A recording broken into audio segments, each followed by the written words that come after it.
after purification, qualitative and quantitative analysis. Qualitative and quantitative analysis. Qualitative and quantitative analysis से एक MCQ पूछा ही जाता है, तो लास्ट ईयर भी आया था एक एमसीक्यू, ज़ेल्लार मेथड, क्वांटिटेटिव एनालिसिस। समझ में आ रहा है?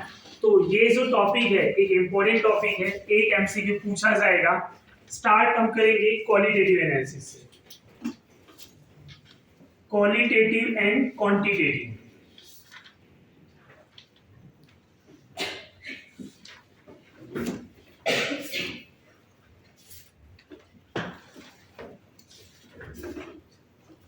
Qualitative and quantitative analysis. Qualitative analysis start करेंगे। क्वालिटेटिव एनालिसिस में सबसे पहले detection of carbon and hydrogen, detection of carbon and hydrogen, और you can say test for carbon and hydrogen. आप कार्बन हाइड्रोजन को कैसे डिटेक्ट करेंगे? तो सबसे पहले detection of carbon and hydrogen, हम क्वालिटेटिव एनालिसिस की बात कर रहे हैं।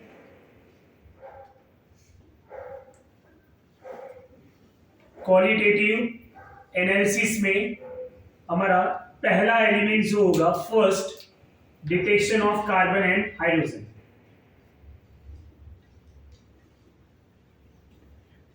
Carbon and hydrogen, carbon and hydrogen को कैसे डिटेक्ट करेंगे? कोई ऑर्गेनिक कंपाउंड होगा जिसमें कार्बन एंड हाइड्रोजन होंगे, उसको बर्न कराएंगे, हीट करेंगे with copper oxide, cupric oxide लेके उसको हीट करेंगे। समझ में आ रहा है?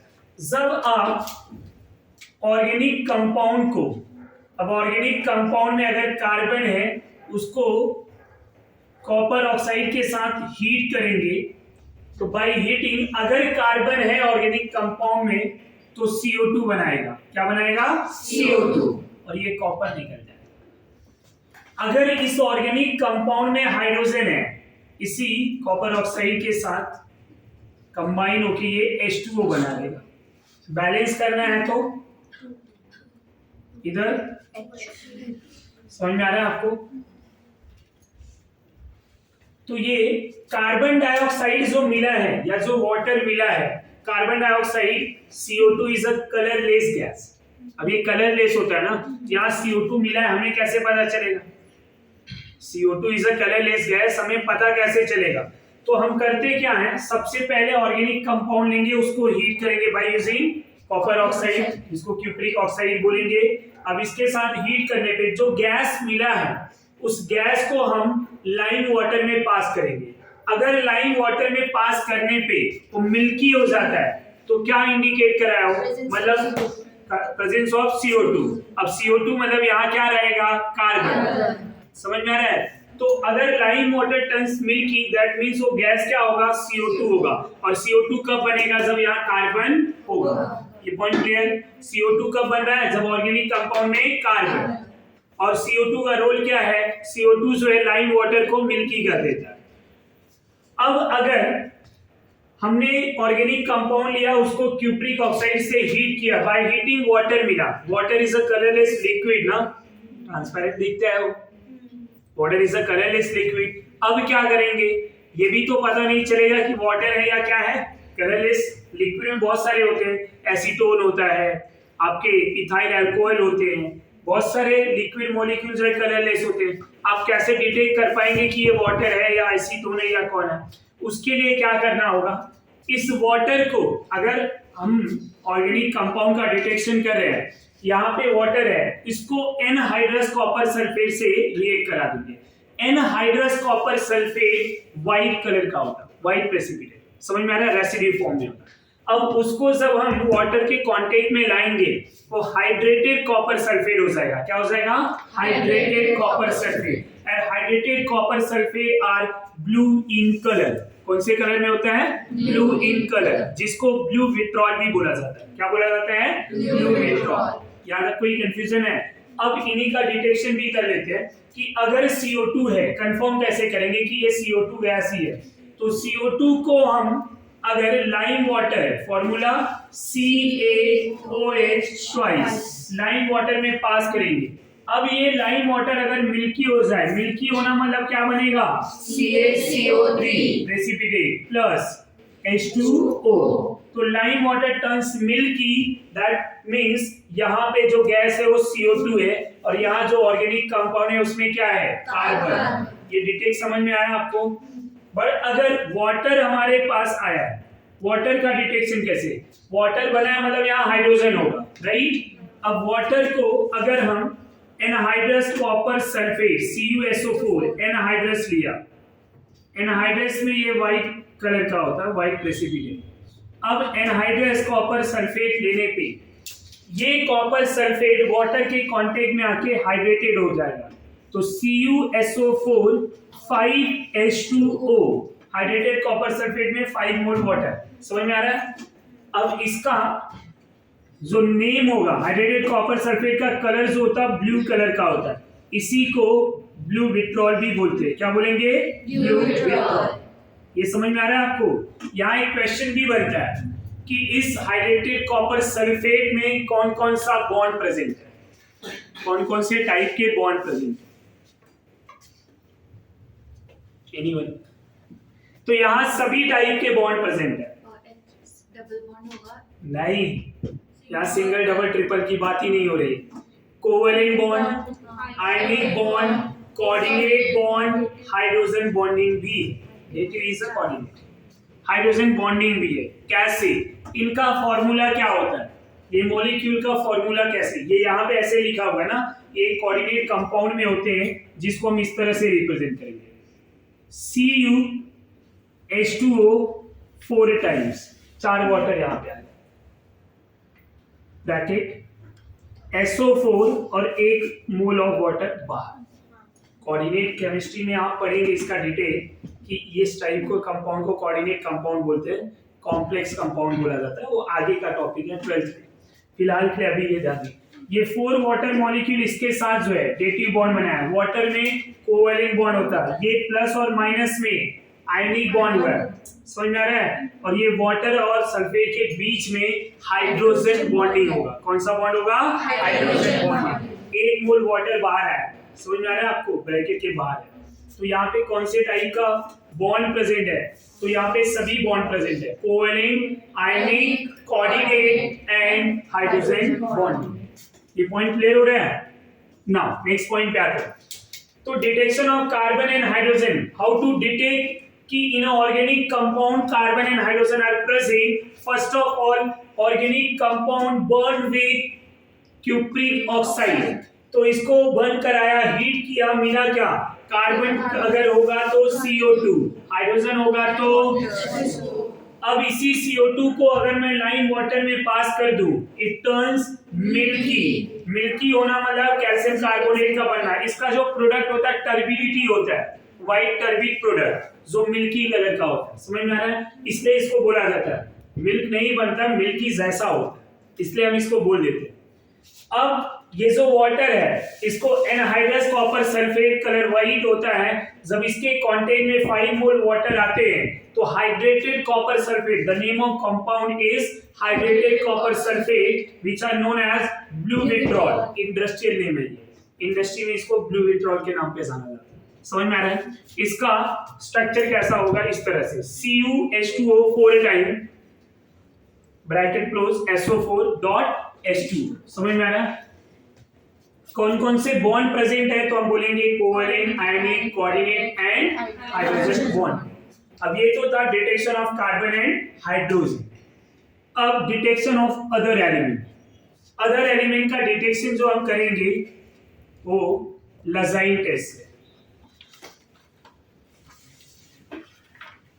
लजाइन टेस्ट, अब ये लजाइन टेस्ट होता क्या है, इसका ऑब्जर्वेशन क्या है, ये परफॉर्म कैसे करते हैं, पहले वो समझ लेते हैं।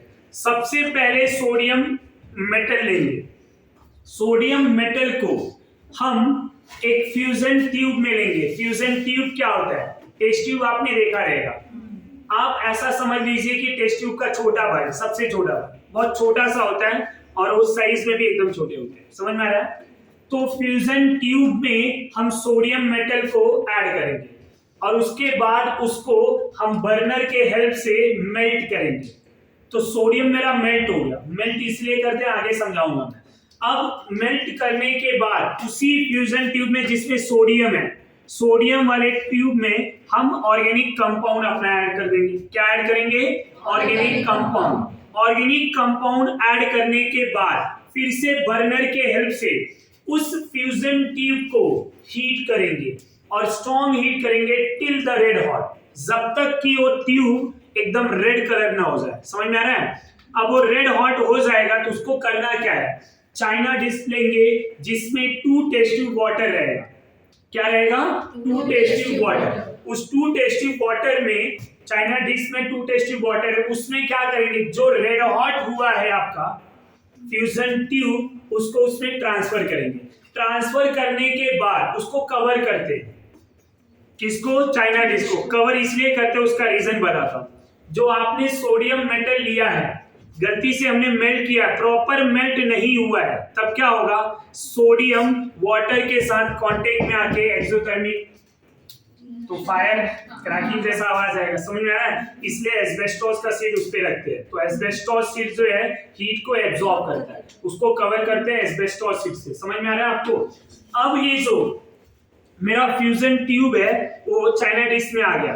अब उसको क्या करेंगे? उस फ्यूजन ट्यूब को उसी चाइना डिश में प्रॉपर्ली ब्रेक डाउन करेंगे। क्यों ब्रेक करेंगे? क्योंकि उसमें क्या क्या है? सोडियम मेटल है और मेरा ऑर्गेनिक कंपाउंड है। वो किस में मिक्स होना चाहिए? उस वाटर में, जो 2 टेस्ट ट्यूब वाटर लिया है। अब वो प्रॉपर्ली उसमें मिक्स हो जाएगा जब ब्रेक डाउन कर देंगे। अब उसको बॉइल करेंगे।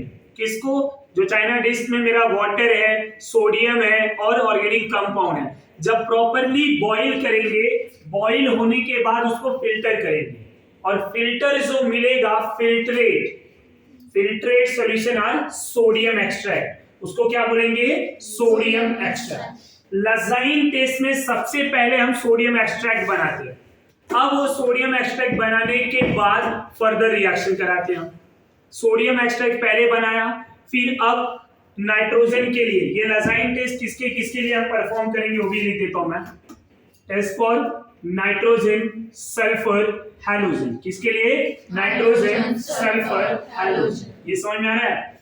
अब ये सोडियम एक्सट्रैक्ट बनाते कैसे? जो थियरी बोला है आपको वही यहाँ पे मैं शॉर्टकट में लिख रहा हूं। सबसे पहले यहाँ पे फ्यूजन ट्यूब ले लिया मैंने। समझ में आ रहा है आपको?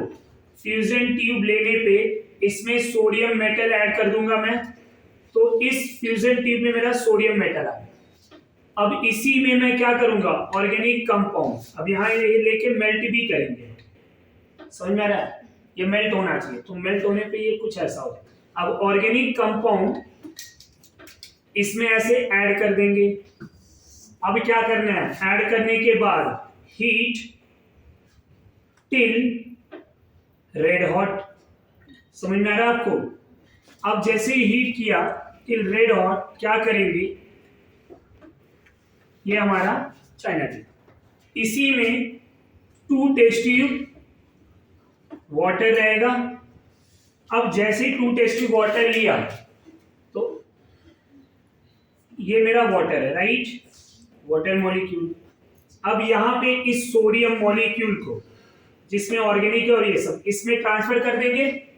ट्रांसफर करने के बाद इसको कवर करके ब्रेक डाउन कर। अब क्या करेंगे स्टूडेंट? इसको प्रॉपर्ली बॉइल करेंगे। क्या करेंगे? बॉइल। और बॉइल करने के बाद filter and filtrate is your sodium extract. इसको क्या बोलेंगे? Sodium extract. अब जो सोडियम एक्सट्रैक्ट मिला है उसके अंदर रिएक्शन कैसा हुआ होगा, अब उसके बारे में डिस्कस करें। ये समझ में आया आपको क्या क्या करना है? How to prepare sodium extract, ये समझा। अब ये सोडियम एक्सट्रैक्ट बनने के बाद रिएक्शन क्या हुआ रहेगा? सबसे पहले हमने क्या लिया था? सोडियम। फिर क्या लिया? अगर ऑर्गेनिक कंपाउंड में कार्बन के साथ नाइट्रोजन है, ऑर्गेनिक कंपाउंड है तो कार्बन एंड नाइट्रोजन, तो अगर नाइट्रोजन होगा तो वहां पे रिएक्शन क्या होगा? NaCl। तो अगर नाइट्रोजन प्रेजेंट होगा तो रिएक्शन में सोडियम एक्सट्रैक्ट में क्या बना रहेगा? NaCl। ये सोडियम एक्सट्रैक्ट में रिएक्शन क्या होगा? NaCl। ये पॉइंट क्लियर? अगर सोडियम ऑर्गेनिक कंपाउंड और नाइट्रोजन के साथ साथ सल्फर भी आ जाए, क्या आ जाए? नाइट्रोजन के साथ साथ सल्फर, तो रिएक्शन क्या हो जाएगा? NaSCl, थायोसाइनेट बन जाएगा, सोडियम थायोसाइनेट। समझा आपको ना? अगर सोडियम है और नाइट्रोजन नहीं है, ओनली सल्फर है, तब क्या होगा? ये रिएक्शन बनाएगा Na2S। क्या बना लेगा? Na2S। अगर सोडियम है और उसके साथ हैलोजन आ जाए, तो सोडियम एक्सट्रैक्ट में रिएक्शन क्या होगा? NaX। ये समझा आपको? ये जो रिएक्शन है, ये रिएक्शन सोडियम एक्सट्रैक्ट का होगा। किसका होगा? Sodium extract. यहां तक कोई कंफ्यूजन? अब ये सोडियम एक्सट्रैक्ट बना हुआ है, क्या बना हमारा? Sodium extract. यहां तक कोई भी कंफ्यूजन है तो बोलिए।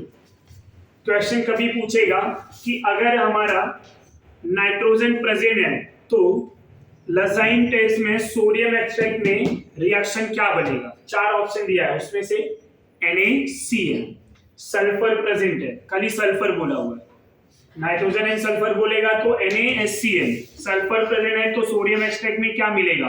Na2S, हैलोजन है तो NaS। ये समझ में आ रहा है? अब ये तो सोडियम एक्सट्रैक्ट बना है, हम 1 by 1 एक एक एलिमेंट की बात करेंगे ना। Test for nitrogen. अब नाइट्रोजन को आप कैसे डिटेक्ट करेंगे? तो सबसे पहले क्या करते हैं? सोडियम एक्सट्रैक्ट लेंगे। क्या लेंगे? Sodium extract. और एक्वेस कॉपर सल्फेट। क्या लेंगे? Aqueous copper sulphate. Sodium extract ले लिया प्लस एक्वेस, सॉरी कॉपर नहीं, aqueous ferrous sulphate FeSO4 and concentrated ferrous sulphate and concentrated sulphuric acid. क्या लेंगे? Sodium extract, aqueous FeSO4, ferrous sulphate plus sulphuric acid. तो यहाँ पे जो कलर मिलेगा Prussian blue colour. Prussian blue colour का मिलना क्या इंडिकेट कर रहा है? Nitrogen present and confirm. समझ में आ रहा है आपको? यहाँ पे नाइट्रोजन प्रेजेंट है, ये ऑब्जर्वेशन में क्या मिलेगा हमें? Prussian blue colour. समझ में आ रहा है? अब ये जो मिला होगा उसका रिएक्शन क्या होगा? रिएक्शन आप पढ़ेंगे। पहले ये क्या पढ़ा हमने? Observation, test, observation, inference. पहले आप क्या परफॉर्म कर रहे हो? तो आपने क्या किया? सोडियम एक्सट्रैक्ट डाला, फिर क्या डाला? एक्वेस FeSO4, फिर उसमें concentrated sulphuric acid.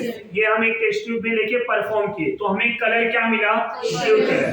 Prussian blue colour मिला, मतलब नाइट्रोजन प्रेजेंट है। अब ये जो ऐड किया है, इनके बीच में रिएक्शन हुआ रहेगा। अब वो रिएक्शन कैसा हुआ है? जैसे ये रिएक्शन हुआ है ये कराने पे, वैसे इनका भी तो कुछ रिएक्शन। अब रिएक्शन क्या हुआ रहेगा उसकी बात करते हैं।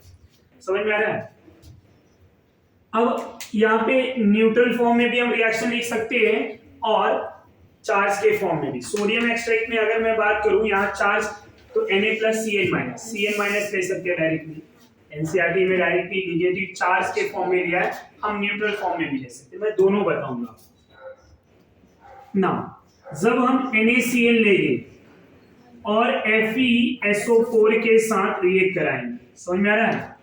FeSO4 के साथ रिएक्ट कराएंगे तो ये FeSO4 सोडियम साइनाइड के साथ FeCN6 बनाएगा। समझ में आ रहा है? FeCN6 और यहाँ पे Na4 आएगा, तो सोडियम फेरोसाइनाइड, इसको बोलते हैं फेरोसाइनाइड। अब जो Fe है ये यहाँ पे आ गया और ये सल्फेट जो है वो सोडियम के साथ Na2SO4 में चला जाएगा। अब साइनाइड कितना लेना पड़ा मुझे? 6 मोल, तो 6 सोडियम भी आएगा, 4 इधर 2 इधर। समझ में आ रहा है?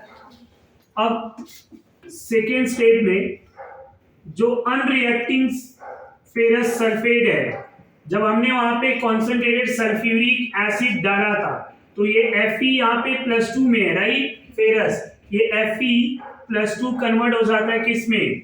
+3 में। इसमें चला जाएगा +3 में, मतलब जो फेरस सल्फेट है वो फेरिक सल्फेट में चला जाता है। किस में चला जाता है? फेरिक। अब फेरिक सल्फेट का फॉर्मूला क्या हो जाएगा? Fe+3 ना, सल्फेट -2, Fe2SO4 थ्राइस। समझा? तो हम आयंस की बात करें, ये फेरिक आयन है। अब यहाँ पे Fe+3 बना हुआ है, यहाँ अगर मैं सोडियम को रिमूव करा दूं, अब ये जो Fe+3 आयन है ये कांटेक्ट में आता है फेरोसाइनाइड के, तो जो Na+ है वो रिप्लेस हो जाएगा FeCN6। समझ में आ रहा है आपको? अब ये Fe+3 और यहाँ पे आप ऐसा भी लिख सकते हैं, और ध्यान देंगे Fe2SO4। ये समझ में आ रहा है आपको? यहाँ तक कोई डाउट है तो बोलिए। अब ये सोडियम वहां से रिप्लेस हो जाता है, क्या हो जाता है? रिप्लेस। तो हम क्या करेंगे, ये मॉलिक्यूल इसके साथ कंबाइन होके Fe, अब यहाँ पे 4 माइनस है ना, और यहाँ +3 है, तो ये क्या हो जाएगा? Cross multiplication, Fe4 FeCN6 whole. ये समझा? अब इसको क्या बोलेंगे, ये Fe+3 में है तो क्या होगा? फेरिक। Fe+2 में है, क्या है? फेरस। तो इसको बोलेंगे फेरिक फेरोसाइनाइड। फेरिक फेरोसाइनाइड, यहाँ फेरोसाइनाइड था ना ये, अब ये फेरिक आयन है तो फेरिक फेरोसाइनाइड। यही कंपाउंड जो है प्रूशियन ब्लू कलर। समझ में आ रहा है आपको? अब इसी रिएक्शंस को अगर मैं आयंस के फॉर्म में लिखूं, ओनली आयंस, तो आयंस के फॉर्म में कैसे लिखेंगे? ये यहाँ पे सेम रिएक्शन है, Cn माइनस Fe+2 क्या हो जाएगा? 6 मिलेगा क्या? FeCN6। अब जरा चार्ज की बात करें तो यहाँ पे क्या आएगा? 4 माइनस, क्यों? 6 साइनाइड पे -6, Fe+2 और क्या चार्ज बचा? जो Fe+2 था ऑक्सीडाइज हुआ H+। H+ क्या है? Sulphuric acid. क्या मिला? Fe+3। अब यहाँ -4 यहाँ +3 कंबाइन हो जाएंगे, तो Fe+3 plus FeCN6 4 minus combine होके Fe4 FeCN6 थ्राइस। अब ये अगर मुझे नहीं पता है, डायरेक्टली एक कंपाउंड दिया जाए और पूछा जाए इसका चार्ज क्या होगा, ऑक्सीडेशन नंबर, तो ये एक अच्छा क्वेश्चन बनता है। समझ में आया? अभी तो आपको पता है ये +3 ये +2 है, आगे जाके सब ये डायरेक्टली दिया जाएगा तो आपको रेडॉक्स में ये पूछा जाता है, रेडॉक्स रिएक्शन ये पूछा जाएगा कि इसका ऑक्सीडेशन नंबर क्या है, इसका क्या है, तब हम वहां पे पॉसिबिलिटी चेक करते हैं। अगर यहाँ टोटल Fe कितना है? 3 इधर है, 4 इधर है, 7 Fe है, और टोटल साइनाइड कितने हैं? 6। एक मोल में 6 है, 3 है ना, तो 18। एक साइनाइड पे -1, 18 साइनाइड पे कितने? -18। ओवरऑल कंपाउंड पे कोई चार्ज है? नहीं, 0। तो -18 अगर है तो वहां प्लस भी 18 होगा। अब +18 कौन दे रहा है? Fe। तो 7 Fe मिलके +18, जिसमें 4 Fe का नेचर अलग है, 3 का अलग है। तो पॉसिबिलिटी क्या? अगर हम सबको +2 ले लें तो क्या होगा? 7 × 2 14, सबको 3 ले लें 21, बाहर वाले को 2, इसको 3 ले लें तो 8 और 9 17, लास्ट ऑप्शन, इसको 3 इसको 2, क्या हो गया? ये 12 और ये 6, ऐसे 4 ऑप्शन देते हैं, 2 2 3 3 2 3 3 2, which one is the correct? 3। समझ में आ रहा है? कोई कंफ्यूजन? ये आगे आपको बताया जाएगा। यहाँ तक कोई डाउट है? तो ferric ferrocyanide is Prussian blue colour which indicate nitrogen present and confirm. अगर हमारे पास नाइट्रोजन के साथ सल्फर भी आए, if nitrogen and sulphur both are present,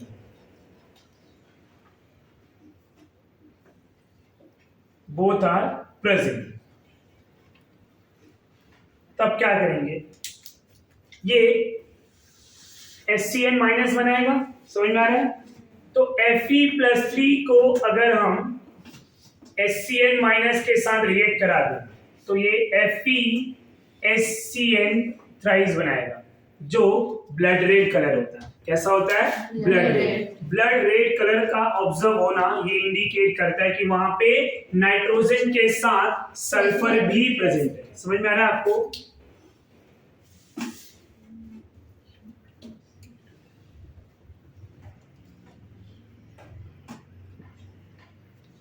blue आएगा ना,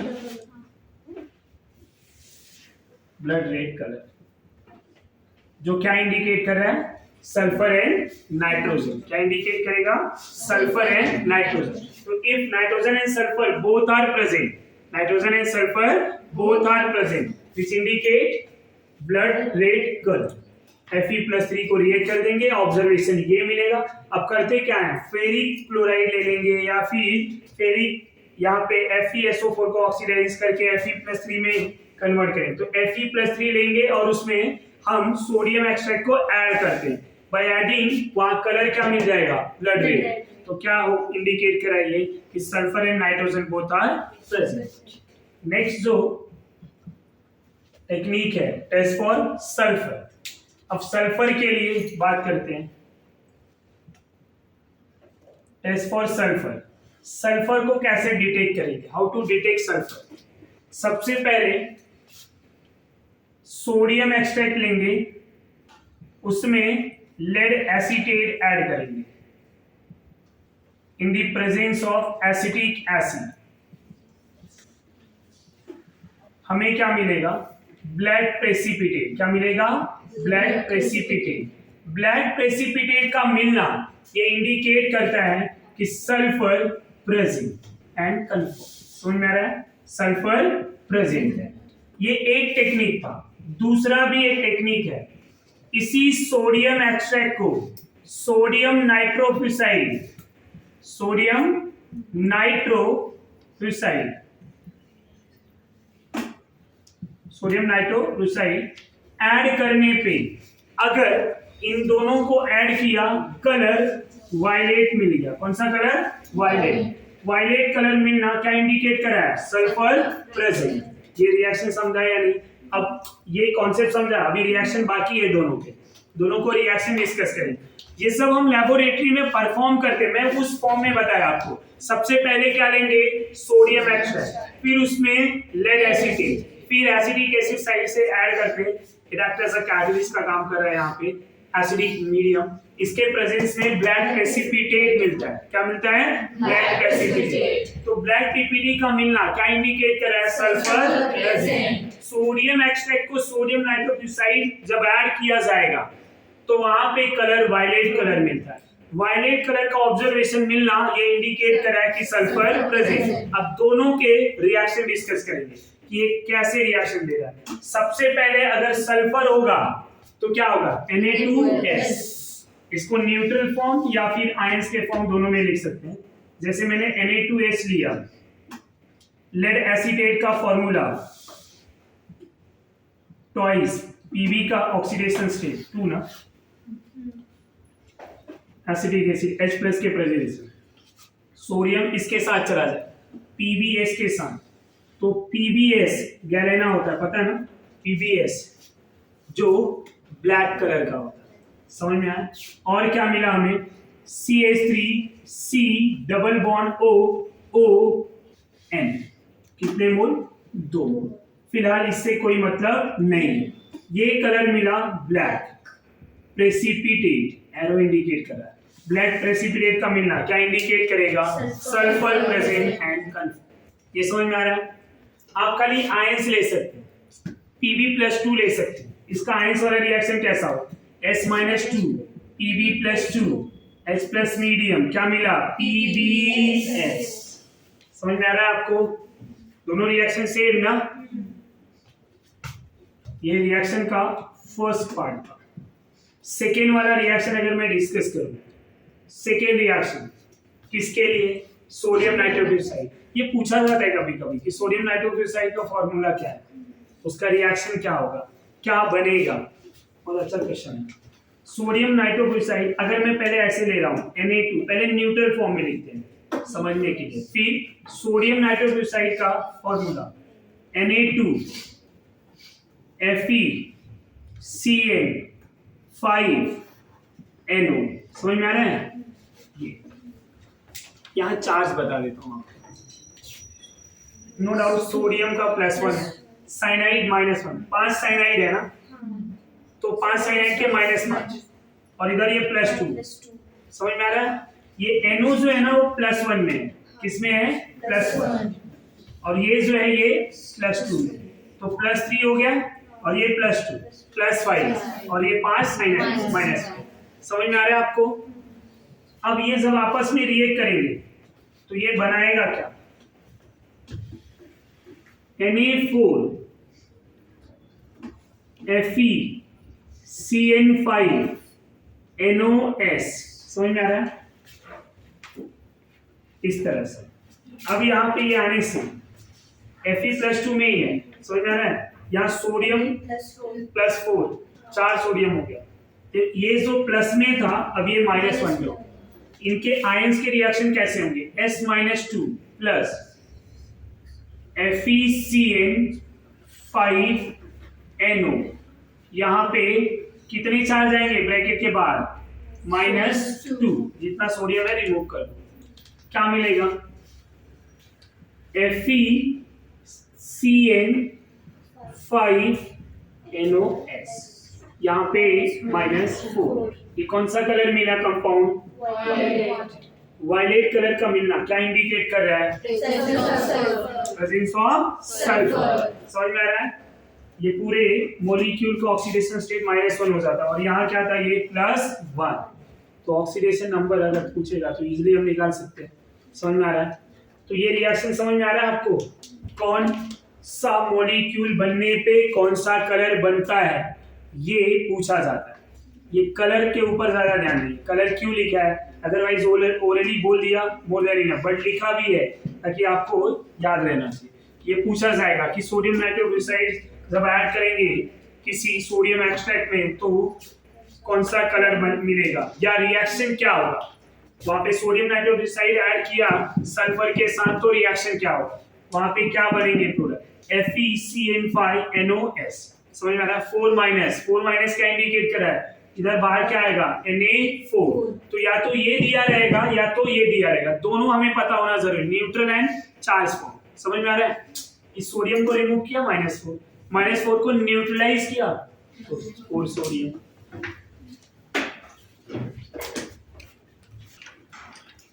टेस्ट फॉर हैलोजन की बात करते हैं। After test for sulphur, test for halogen.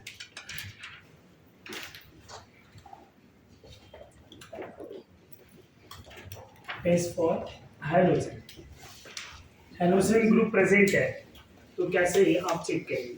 सबसे पहले यहाँ पे सोडियम एक्सट्रैक्ट लेंगे, इसको AgNO3 के साथ रिएक्ट कराएंगे। AgNO3 in the presence of HNO3, ये AgNO3 जो है AgX में चला जाएगा। अब यहाँ पे जो कंपाउंड मिलेगा उस कंपाउंड में हम क्या करेंगे? अमोनियम हाइड्रोक्साइड को ऐड करेंगे। अमोनियम हाइड्रोक्साइड में कंप्लीटली सोल्यूबल होगा, कंप्लीटली सोल्यूबल, तो क्या मिलेगा? AgCl, और पार्शियली सोल्यूबल है तो AgBr, इनसोल्यूबल है तो AgR। रिएक्शन कैसे होगा? तीनों के रिएक्शंस की बात करूंगा मैं। अगर सोडियम एक्सट्रैक्ट में क्लोराइड है, समझ में आ रहा है? NaCl ले लूंगा, इसको AgNO3 के साथ रिएक्ट करा तो इसके प्रेजेंस में क्या मिलेगा? AgCl। तो अगर वहां पे AgCl बन रहा है, समझ में आ रहा है? इसको चेक कैसे करेंगे कि ये AgCl ही है? तो इनको हम NH4OH ऐड करेंगे। NH4OH ऐड करने पे अगर ये यहाँ पे ये व्हाइट कलर रहेगा, ये सोल्यूबल हो जाता है, complete soluble in NH4OH, soluble in NH4OH, which indicate AgCl are formed, और AgCl फॉर्म होगा मतलब यहाँ पे क्या होगा? Chloride are present. क्या प्रेजेंट होगा? क्लोराइड। समझ में आ रहा है? अनदर हैलाइड यार NaBr है, AgNO3 के साथ क्या बनेगा यहाँ पे AgBr। अब ये जो है ना पेल येलो मिलता है, येलोइश कलर बोलते हैं, राइट। इनका जो कलर होगा ये वाइट कलर है, ये पेल येलो, इसको येलोइश कलर भी बोलेंगे। तो अमोनियम हाइड्रोक्साइड पास करेंगे तो ये पार्शियल सोल्यूबल होगा। क्या होगा? Partial soluble in NH4OH, partial soluble in NH4OH। तो क्या इंडिकेट कर रहा है? AgBr। अगर यहां पे NaI है, AgNO3, तो ये AgI येलो कलर में, समझ में आ रहा है? दोनों ऑलमोस्ट कलर डिफरेंस बहुत ज्यादा नहीं है। तो यहाँ पे क्या होगा, ये अमोनियम हाइड्रोक्साइड में इनसोल्यूबल होगा। अमोनियम हाइड्रोक्साइड में क्या होगा? इनसोल्यूबल। तो इनसोल्यूबल इन NH4OH। समझ में आ रहा है आपको? तो ये रिएक्शन है। इनका एक और डिटेक्शन है इन ऑर्गेनिक लेयर। हैलाइड को ऑर्गेनिक लेयर में भी चेक करते हैं, वो लेयर देखा जाता है। वहां रिएक्शन नहीं डिस्कस करते हैं, हम लेयर में देखते हैं। तो ऑर्गेनिक लेयर में क्या बनता है? टाइप 2 की अगर मैं बात करूं तो जब कोई सोडियम एक्सट्रैक्ट लेंगे उसको हम क्लोरोफॉर्म या CCl4 में ऐड करेंगे, आइदर क्लोरोफॉर्म या CCl4 प्लस क्लोरीन वाटर और केमिनोफोर which act as oxidising agent. तो यहां पे अगर क्लोरीन होगा तो colourless layer in a chloroform, layer कैसा होगा? Colourless layer in a chloroform which indicate chlorine chloride are present। समझ में आ रहा है? Yellow layer in a chloroform, yellowish layer in a chloroform, वो क्या इंडिकेट करेगा कि bromine are present. Violet layer in a chloroform which indicate iodine are present. समझ में आ रहा है? तो ऑर्गेनिक में लेयर देखा जाता है बाय चेकिंग ऑर्गेनिक लेयर। तो अगर यहाँ क्लोरीन वाटर ऐड किया तो ये सोडियम एक्सट्रैक्ट में अगर कलरलेस लेयर मिल जाए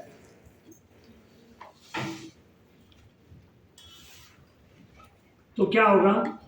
क्लोराइड।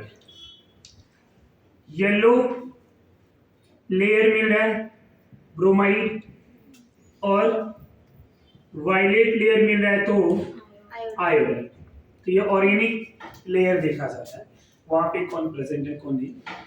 नेक्स्ट जो टेक्निक है, टेस्ट फॉर फॉस्फोरस। अब ये यहाँ पे ये लेजाइन टेस्ट यहाँ तक ही था। अब हम फॉस्फोरस का एस्टिमेशन क्या है, फॉस्फोरस का डिटेक्शन कैसे कर सकते हैं? तो detection of phosphorus, detection of phosphorus, how to detect phosphorus. सबसे पहले कोई भी ऑर्गेनिक कंपाउंड होगा जिसमें क्या होंगे? फॉस्फोरस। उस ऑर्गेनिक कंपाउंड में अगर फॉस्फोरस है उसको ऑक्सीडाइज करेंगे बाय यूजिंग सोडियम पेरोक्साइड, तो ये कन्वर्ट हो जाएगा फॉस्फेट में। किसमें? फॉस्फेट।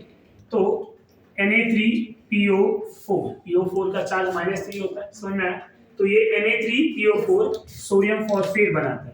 इसी सोडियम फॉस्फेट को अगर हम HNO3 के साथ रिएक्ट करा दें, किसके साथ? HNO3,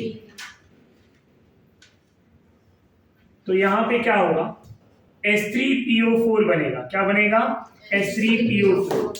अब ये जो है PO4 किसके साथ जा रहा है? H3, तो यहाँ 3H ले लूं तो 3H H3PO4, यहाँ Na3 है और NO3 है, तो ये कन्वर्ट हो जाएगा 3 mole of NaNO3 which are bipolar।